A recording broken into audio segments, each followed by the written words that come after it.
तो दोस्तों मुझे लग रहा है कि ये गर्मी में फिर से एक बार राजबाजी तहलका मचाने वाला है। जी हाँ दोस्तों, बिकॉज इसलिए क्योंकि दोस्तों अभी मतलब आज जिस टाइप का एल्बम रिलीज हुआ ना दोस्तों, मुझे लग रहा है ना ये गर्मी में 110% है कि वायरल होना ही होना है। जो कि सॉन्ग टाइटल की बात करें तो गाना का नाम है कुछ देवो हो। जी हाँ दोस्तों, आई होप आप सभी को ये टाइटल से काफ़ी ज़्यादा मतलब फनी महसूस कर रहे होंगे। जो कि दोस्तों ये सॉन्ग को सिंगर की बात करें तो धनिया लाल जी एंड मनीता श्री करके गाई है, जो कि ड्यूट सॉन्ग है। और ये सॉन्ग में मॉडल एंड हीरो की बात करें तो दोस्तों मॉडल लिया गया मासूम सिंह जी एंड राजबाजी। और आई होप आप सभी को पता ही होगा कि मासूम सिंह जी दोस्तों अभी मतलब काफ़ी ज़्यादा झारखंड पर मोस्ट पॉपुलर एक्ट्रेस है। अगर आप सभी को जिस भी भाई का एल्बम में डांस करवाना चाहते हैं तो प्लीज़ मुझे कॉन्टैक्ट कीजिए, मैं आप सभी को उनसे कॉन्टैक्ट करा दूंगा। और ये गाना का म्यूजिक की बात करें तो दोस्तों ये गाना का म्यूजिक दिया सुकेश कुमार जी ने। और आई होप आप सभी को पता ही होगा दोस्तों कि सुकेश कुमार जी हमारे झारखंड के एक सुपरस्टार म्यूजिक डायरेक्टर है। हमारे झारखंड के म्यूजिक के डायरेक्टर की बात करें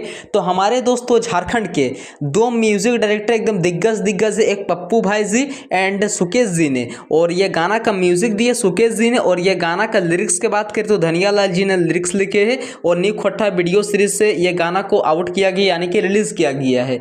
और ये गाना का दोस्तों कंपोजर की बात करें तो बीके खेसारी जी ने ये गाना का कंपोजर किए। अब फिर से बात करें दोस्तों बीके खेसारी जी तो दोस्तों बीके खेसारी जी भी हमारे झारखंड के एक दिग्गज कंपोजर है यानी कि म्यूजिक डायरेक्टर भी है, मतलब एक ऑलराउंडर भी है और कोरियोग्राफर भी है। और ये गाना का एडिटिंग की बात करें तो राजबाजी एंड हंटर होप जी ने ये गाना का कैमरामैन किए। हंटर होप जी ये गाना का कैमरामैन किए। और एडिटिंग की बात करें तो हमारे सुपरस्टार राजबाजी ये गाना का एडिटिंग मोड किए। तो प्लीज़ आप लोग अभी तक ये वीडियो को नहीं देखे नहीं सुने हैं तो मेरे डिस्क्रिप्शन बॉक्स के नीचे आप सभी को ये वीडियो का लिंक मिल जाएगा। और कौन कौन भाई अभी तक ये वीडियो पे रील्स नहीं बनाए हैं, जल्दी से आप लोग रील्स बनाइए और कोलैबोरेशन आप लोग एक्सपर्ट कीजिए मासूम सिंह जी को प्लीज़ आप लोग। चलिए मिलते हैं किसी नेक्स्ट वीडियो की। जय हिंद जय भारत।